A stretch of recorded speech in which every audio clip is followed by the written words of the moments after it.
Translating Strategy into Performance. This webinar provides an overview of best practices around aiding your organization in gaining order of magnitude performance improvements by capturing and communicating, measuring and managing your organization's strategy from the top of the organization down to the lowest level in the organization with one clean, clear line of sight. I'm Brett Knowles. I run a consulting organization called PM² Consulting, Performance Measurement and Management, and also a thought leadership organization called the Balanced Scorecard Network. We've been involved with the Balanced Scorecard since its inception. We participated in some of the initial research for KPMG back in the late 1980s. We've completed probably 2,000 or 3,000 scorecards in every sector across the world. Every single book that Drs. Kaplan and Norton cite our clients as best case examples, and our clients have won 3 Balanced Scorecard Hall of Fame awards. Our work has been profiled not only in Dr. Kaplan and Norton's books, but most of the other seminal works on the Balanced Scorecard, as well as in Fortune, Forbes, and Harvard Business Review. During this seminar, we will not be sharing with you specific client examples, but rather best case examples of what we've experienced over the last 30 years. When we began exploring some of the principles which we now know of as the Balanced Scorecard, we noticed some important things. For example, our research indicated that 80% of strategies failed. And they failed not because they weren't great, but rather because they weren't executed. In other words, the broken part of strategy is not coming up with a new one, but rather translating your existing strategy into action. And as we looked at the existing management systems, activities like costing, quality, and so forth, they all ignored important aspects, different aspects, but important aspects of how organizations operate. We decided to take a step back and look at the overall principles through which management operates, including both the tangible and intangible assets, issues like productivity, performance, the Romer-Brache white space issues, the Senge learning organization issues, and so forth. And here's what we observed. We observed that the way that management actually operates is as follows. They want to effectively fly at 30,000 feet. Think of looking outside a passenger airline window at full altitude. You see a broad stretch of the horizon. Think of that as your organization's horizon. And you want to find those puffs of smoke which are coming up, representing problems in the organization. At 30,000 feet, you need to begin using strategic tools so you can prioritize what parts of the organizational issues you need to focus in on. A simple example is this. If you're driving along and your check engine light goes on the car, you should pull over and call a tow truck and have the car repaired. But if instead of your strategy going to the office, you're going to the hospital in an emergency and the check engine light goes on, you're going to ignore it. The strategy tells us how to interpret the data.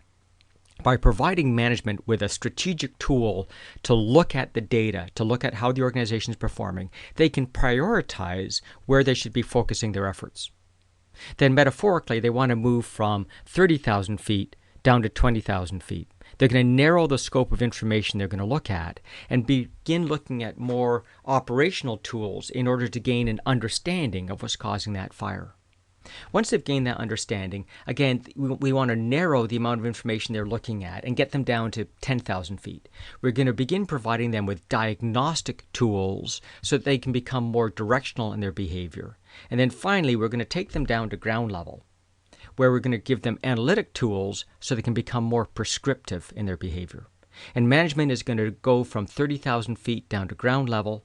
And once they feel that issue has been managed appropriately, they're going to move back up to 30,000 feet to find the next operational issue that they should focus in on. Now, in the fullness of time, you want to begin giving other members of your organization the grant of authority to take the problem. So maybe to begin with, you'll drill down to the diagnostic level and then punt to a member of your team. Later on, once the competency is built, you'll only drill down to the operational level. And hopefully, eventually, you can just focus at the strategic level, which is the core job of the leadership team, and punt responsibility for the rest of this inquisition to the rest of the organization. So given that framework, we should now take a look at how we can capture and communicate information to support that process. At the strategic level, best practices are the Balanced Scorecard. The idea of capturing a clear view of what are the strategic objectives, how they link to overall success, and how important they are to the organization. Once we have that, we can overlay the information to let us know whether we're meeting targets, slightly below target, or significantly below target. That's sort of the 30,000-foot view that management should have. And obviously, if we have an issue with an objective, we should be able to drill down to the 20,000-foot level. So in this example, if we take a look at an objective like fast turnaround time, I should be able to click into that and drill into what are the core processes and projects which influence the overall performance of this strategic objective. That's a 20,000-foot view. That allows us to begin to see what part of the business we should be focusing in on, whether that's internal or external, whether it's leading or lagging, to be able to begin understanding what's caused the problem. Now, in the best of worlds, that's as far as the senior leadership team should go. The next step is to drill into more detail, what we're going to call a dashboard. Like the dashboard in your car or the space shuttle, you need to be a process expert in order to interpret the information on a dashboard. It's not intended for a wide audience, it's intended for the experts in that part of the organization. And it provides more detail and more compressed timelines to allow us to be able to begin to diagnose what's gone wrong and what we need to do about it. And then finally, from the dashboard, we need to get down to sort of the business intelligence or analytics level, where we're drilling into gory detail about how the organization is performing.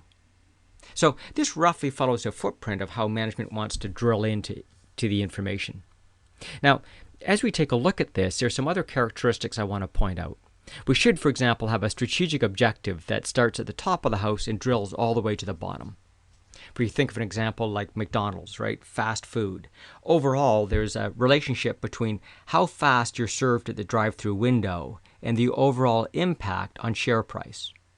Now, the leadership team needs to understand that relationship and be able to drill through the data to understand what that looks like. Doesn't necessarily mean the person at the drive-through window needs to be able to drill back up. Now, in some cases, that may be of interest. But the net is we need to, as a leadership team, understand that relationship. So if we have an objective like, penetrate new markets, that's going to cascade down to some operational objectives, and from there some tactics, and eventually down to specific tasks. Now, these words I've used are just words. Inside your organization, you may define these event horizons with different words, but conceptually, we're going to be drilling into more specific information. And one strategic objective may drill down to multiple operational objectives, and each multiple operational objective may drill down to multiple tactics, and each tactic might drill down to multiple tasks. So the total information hierarchy here could be hundreds or thousands of metrics, but it starts off with one simple objective at the top of the house.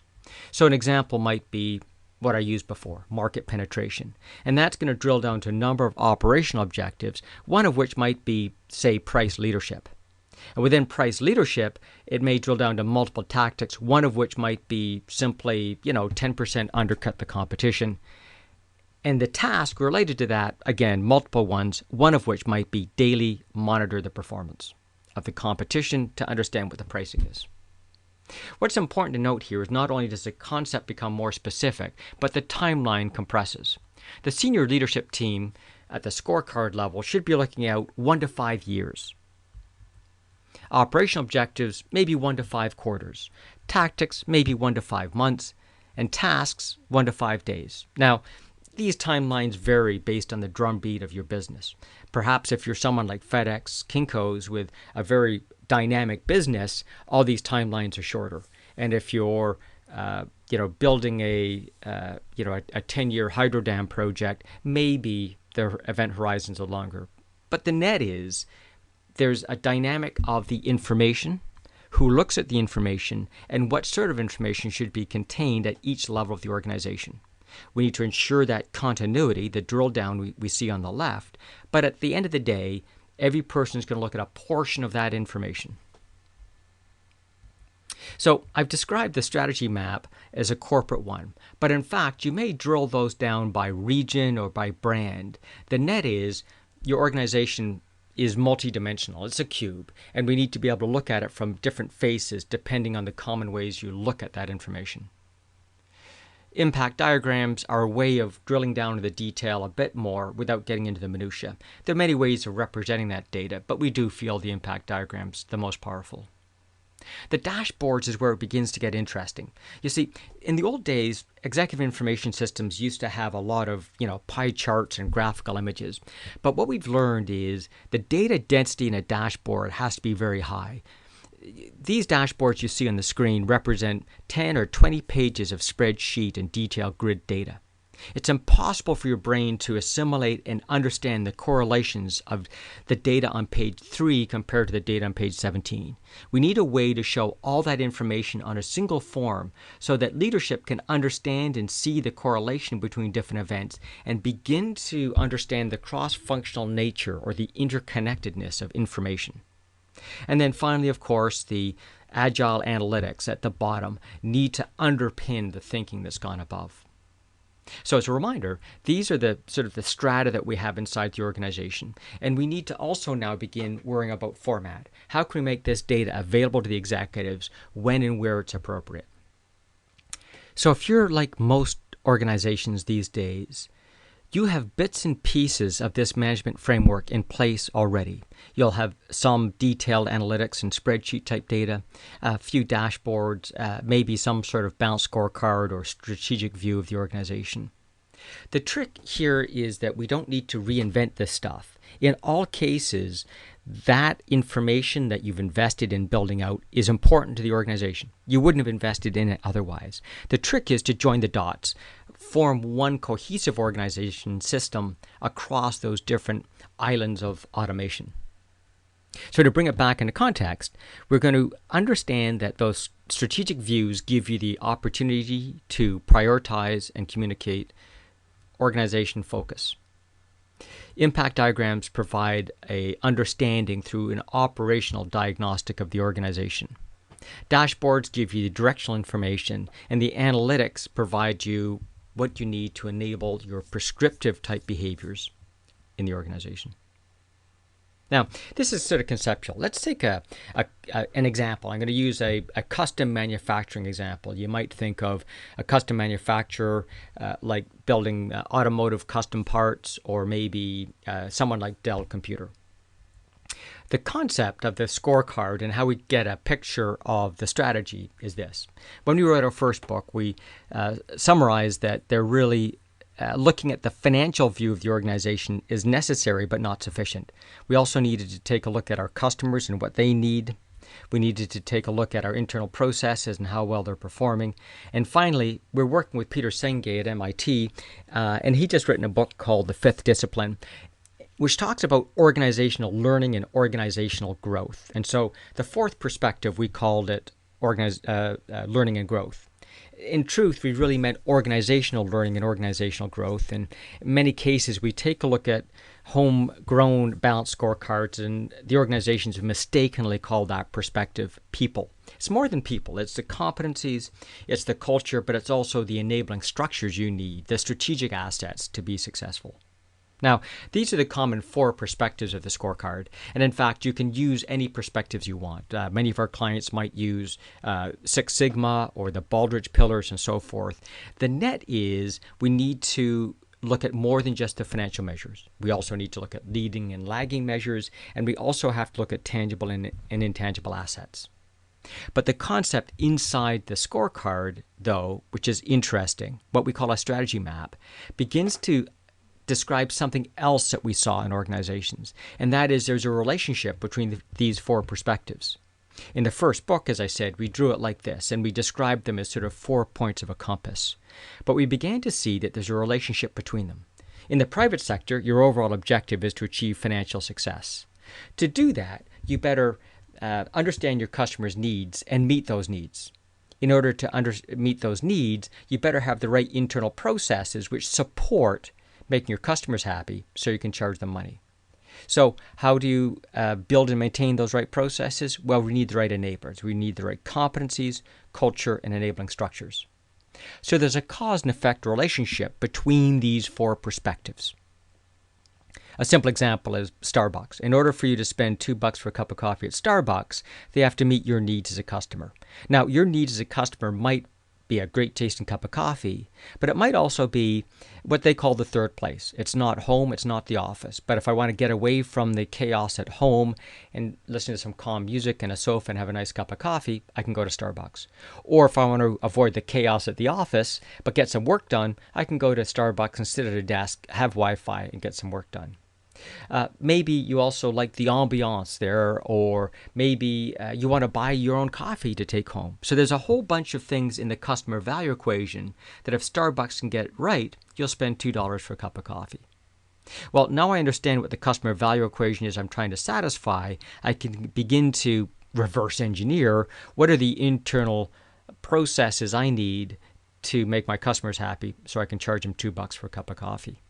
Once I understand what those internal processes are, I can once again reverse engineer what are the competencies, culture, and enabling structures I need to build and maintain those processes to make the customers happy to achieve financial success. So we should be able to take any strategy and draw it as a cause and effect diagram across these quadrants. Now, I opened up by saying 80% of strategies fail.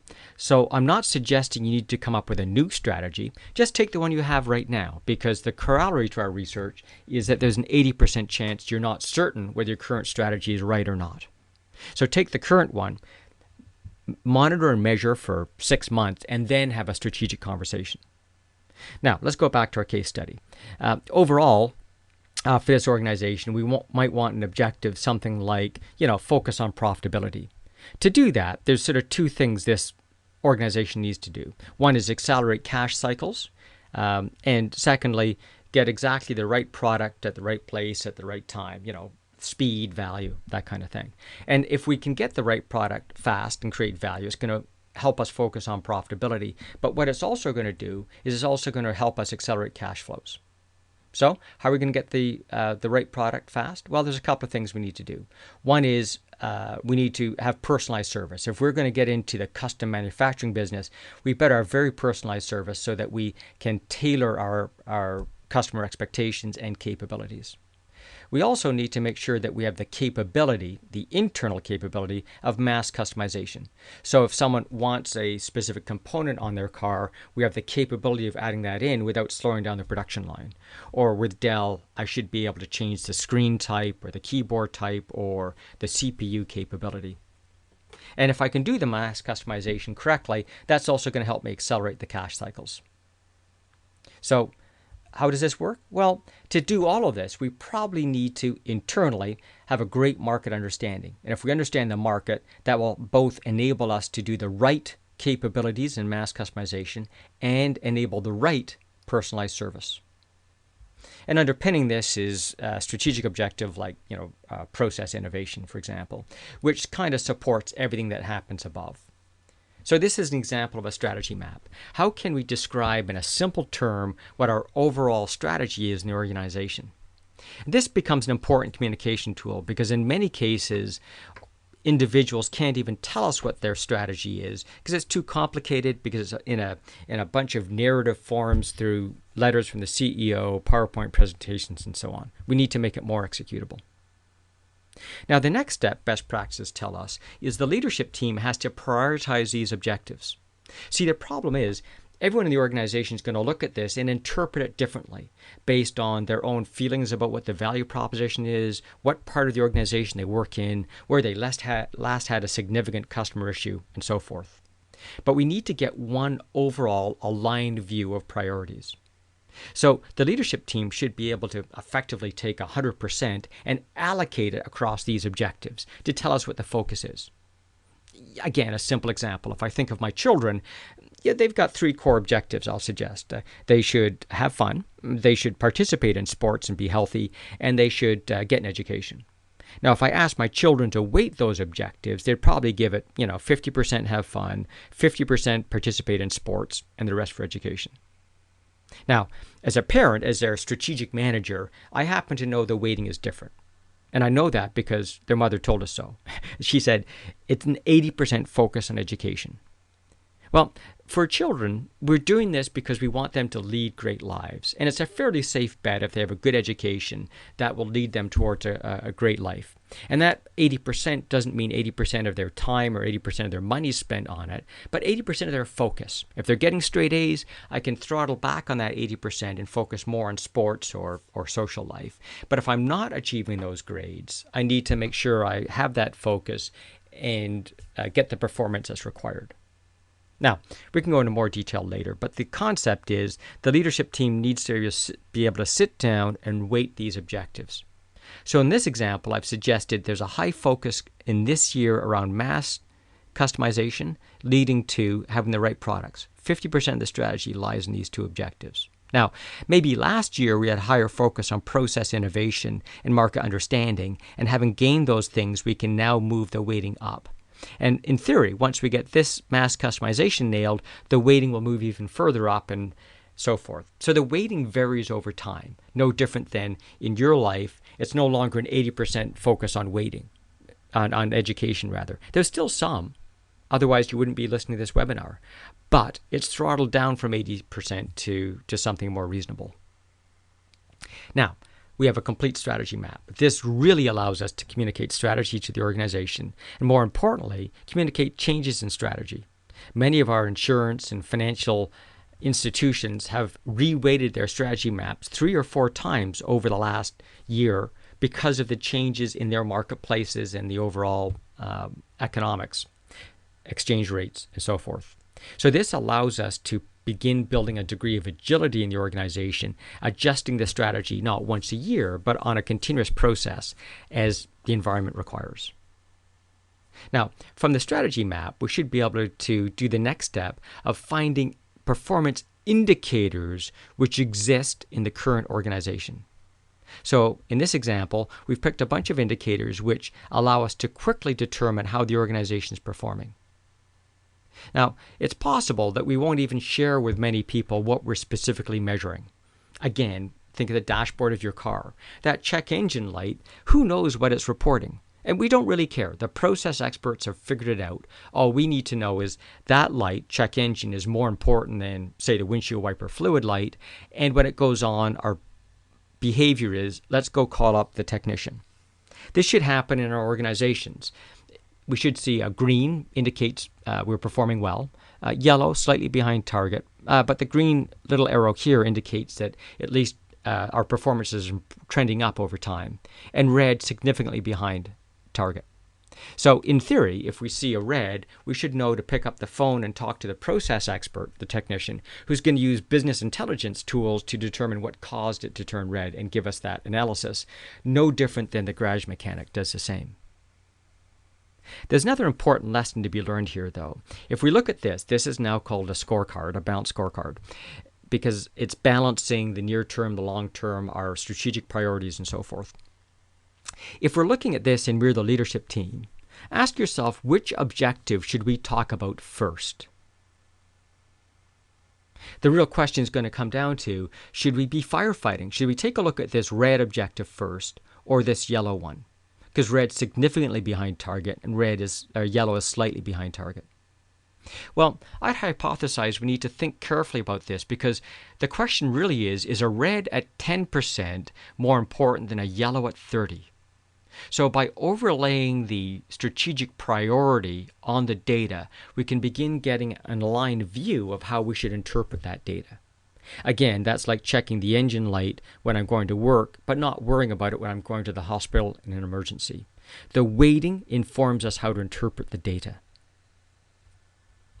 So eventually we need to make this sort of information available to everyone in the organization.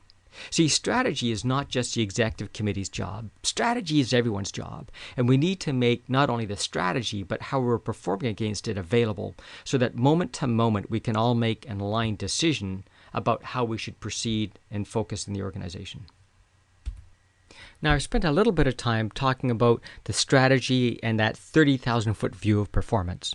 It's important to note that even at that strategic 30,000-foot view, we may need to cascade it a bit. So in this example, I may have a corporate scorecard for this custom manufacturer, but as I drill down to other departments, let's say, order fulfillment or order management compared to operations, compared to marketing, compared to, service, each of them will have a different strategy map that describes their contribution to the overall strategy. An example might be a hockey team. I've got a goalie department compared to a defense department, compared to a forward department, compared to the people that sell the logo wear or seats in the stadium. The net is they all have a different role to play in the success of the franchise. In this example, if I have an objective like everything is customizable, if I drill that down to order management, maybe what they've got to do is build a configurable order entry system. Operations, maybe what they need to do is begin enabling modular designs and manufacturing. Marketing, maybe what they've got to do is make sure they attract customers that see value in having the customization capability. And service, maybe enable self-help. The net is they all have a different role to play in contributing to that overall objective. Each department should be able to drop their own strategy map either before corporate has done theirs or after, and present that strategy map to the leadership team as a service level agreement. Here's what we think our objectives are, yes or no. Here's how they relate to each other, yes or no. Here's what we think our weighting or focus should be, yes or no. And once done, I now have that charter, that accountability around providing those specific objectives as opposed to specific tasks. Now, the Cascade I've shown you is one of sort of three modes that sort of exist in organizations or against objectives. They're either mandatory, contributory, or discretionary. Mandatory is I may have an objective at the top of the house which every single organization must follow. So in Johnson & Johnson, they've got three mandatory objectives. There's a return on investment, there's a culture, and there's a continuous improvement objective. And every organization must have those objectives. If we look at McDonald's, everything's mandatory. When you run a franchise like McDonald's, it's not at the discretion of the franchise owner what that store should look like and what its focus should be. Contributory. That's the example we have here. We have a strategic objective at the corporate level, and we have to explain how we contribute to that overall objective. And then finally, discretionary. I may have an objective at the corporate level, and it's each business unit's discretion whether they have something like that in their map or not. The net is you need to begin forming these design criteria so that as you execute the strategy, we have an aligned view of who has what grant of authority related to that.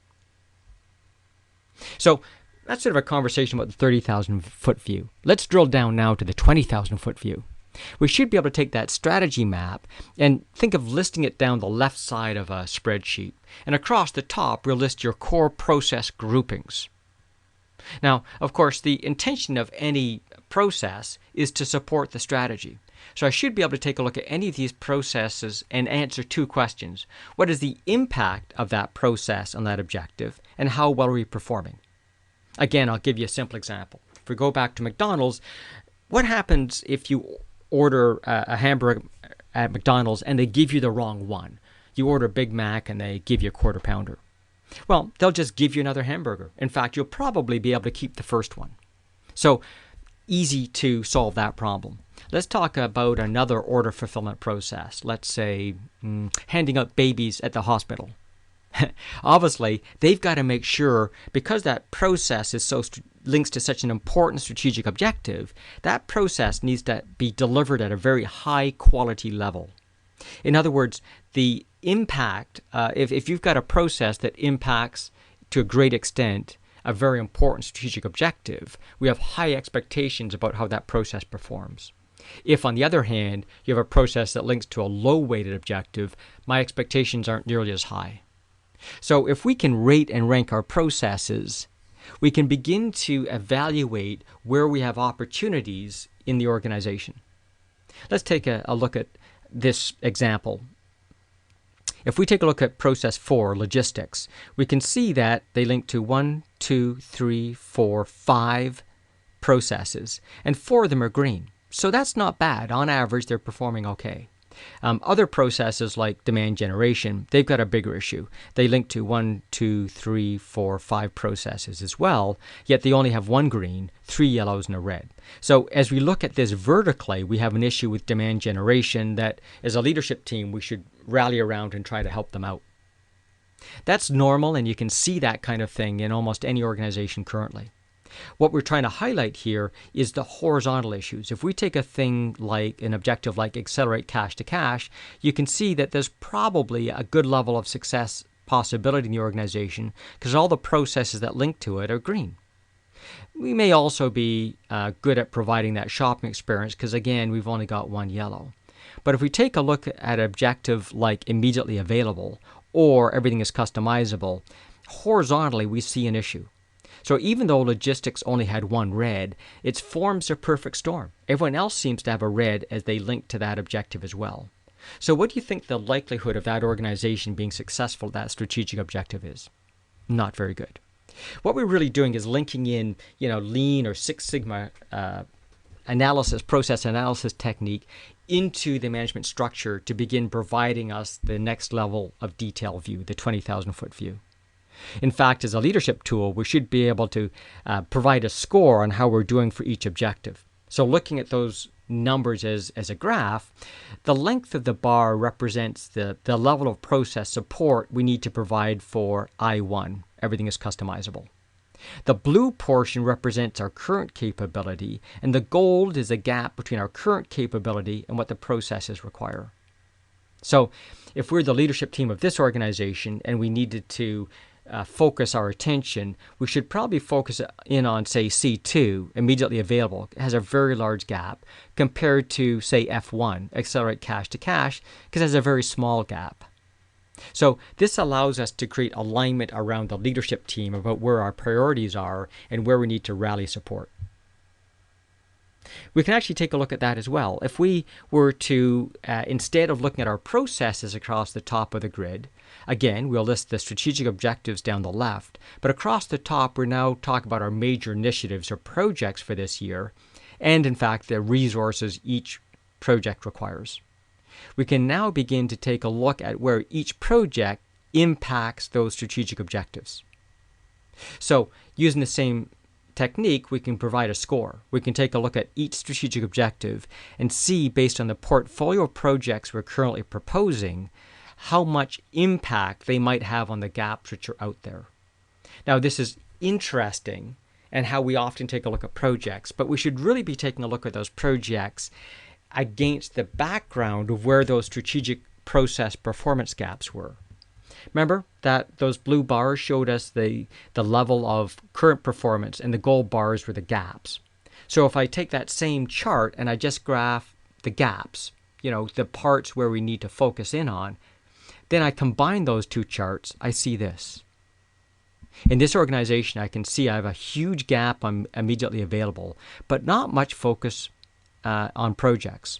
On the other hand, I've got almost no gap on cash to cash, yet there's a fair amount of investment in projects. Or over here on everything is customizable, again, perhaps we have a misalignment of projects in our project portfolio. In fact, in the average organization, between 40 to 60% of the projects go away because we discover they're misaligned to the current strategy. They might have been great projects when they were launched, but our change in strategy means they're less relevant. Or we might have reached the tipping point with that project. We've already achieved significant benefits from it, and we don't need to continue in that journey. We now need to focus on something else. Or finally, the project might have been launched for the wrong reasons. It might have been for political reasons or, a member of the board's pet project, and we now need to take a little bit more logistical view, scientific view on whether we should be proceeding with that project or not. This provides sort of a level playing field as we look at those portfolio of projects. So let's go back to where we started off from. We should be able to now build that 20,000-foot view. We should be able to take an objective like everything is customizable and begin sorting out what that 20,000-foot view looks like by providing information on each of the core processes that touch that strategic objective. So if I take that everything is customizable, it should be able to drill into what are the core processes and projects which link up to that objective. And we should be able to drill into each one of those to begin to understand what it is that's causing the performance that we're observing. Again, This is a 20,000-foot view that allows leadership to begin focusing in on the things which have the greatest impact strategically and operationally on the organization. Now, I'm not going to go into the detail here, but you could see how we can now take the next step and grab any one of these operational objectives and begin building dashboards and analytics around them. That's a topic for another day. My goal was to try to help you put into context this information flow from the top of the organization to the bottom, and I'll consider that job done. But there's another view I want to give you of how this overall management system works in organizations. You see, strategy is at the center of everything that you do as a leadership team. The strategy informs us of our priorities, focus, resource allocations, and so forth. In fact, the strategy, once we understand it in that form of a strategy map that I just showed you, it should enable us to begin managing the business better. And we've been talking about that so far in the context of impact diagrams and dashboards and the like. But the strategy also should inform us on how we do our planning, how we actually go off and perform our jobs, and how we focus our performance improvement initiatives. So that strategy map that we talked about to begin with is going to feed up to our management activities. They're going to look at how we monitor through a balanced scorecard, how we can communicate alignment across the employees, customers, and stakeholders, and then finally give us tools to operate the organization in a more strategic way. That same drivers that we have as strategic drivers should be the drivers that we have in our planning system. Whether I'm using those as the cascading, the grants of authority in the organization that we talked about, or a driver-based plan that allows us to manage our funds and cash appropriately. But the more important asset we have is those intangible assets, the people and customers. How can we do customer planning and people planning on that same driver-based planning footprint? As a strategy model changes, as the weighting changes or the strategic objectives changes, those drivers should impact the cascade, the financial plan, and the people plan dynamically. So we're not replanning once a year, we're replanning every time we have to adjust the strategy. And the feedback loop tells us how we're performing against these to understand whether we need to change our strategic priorities, because we can't achieve that objective, or we're overachieving, or adjust our expectations around what the organization is capable of doing based on the current economy. Likewise, that strategy map should come down here and help us on the perform side of things. It should allow us to build those dashboards so we can have a more detailed monitoring activity. They should allow us to do the agile analytics and business intelligence so we can analyze in more detail. It should allow us to operate at a tactical level. And then finally, eye candy. How can we report in a dynamic dashboard way in palm units and pads in a way that allows everyone to clearly understand the complexity of the organization in a nice simple metaphor that translates it into my accountabilities and role. Finally, we need to use the same tools to underpin how do we set up and do our project portfolio management and analyze the effectiveness of that portfolio and monitor the performance of those projects beyond the Gantt chart. What are they doing towards closing those strategic performance gaps that we've observed? So this is the overall model of the management system we're describing. This webinar has been focusing in on this activity here. How do we capture the strategy and move it into our management tools and capabilities? But that same strategy map becomes the keystone that allows us to do planning, performing, and improving activities as well. I hope this has been informative to you. If you want to learn more detail around these concepts or other related concepts, please join us at the Balanced Scorecard Network. If you have any questions on the concepts that we've covered off here or want some ideas about application in your organization, please click the question and answer button and I'll get back to you after this webinar. Thank you for your time.